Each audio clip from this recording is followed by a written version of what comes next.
50 سالوں سے لال قلعے کے آگے 13 اگست کی رات 10 بجے جشن آزادی مناتے ہیں اور اپنے وطن کے شہداء اور اپنے وطن پر قربانی دینے والوں کو سلام عقیدت پیش کرتے ہیں. لیکن اس دفعہ حالات اتنے مخدوش کر دیے گئے کہ ہمارے گھروں کو روزہ گئے. ہماری 30 سال ماں مری ہو چکی ہے. 30 سال میری ماں کے گھر کو نہیں.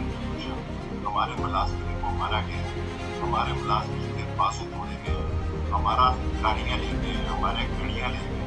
ہمارے فون اور ہمارے کیمرے لے گئے. ہمارے عدالت کے فیصلے کے باوجود واپس نہیں کر رہے.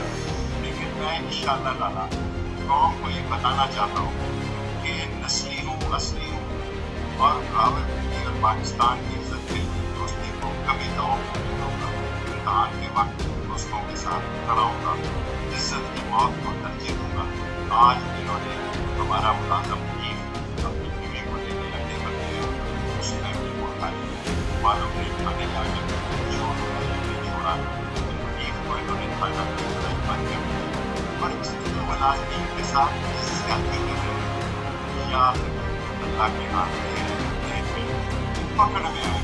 اس سے حکومت کو کوئی فائدہ نہیں ہوگا. نقصان ہی نقصان.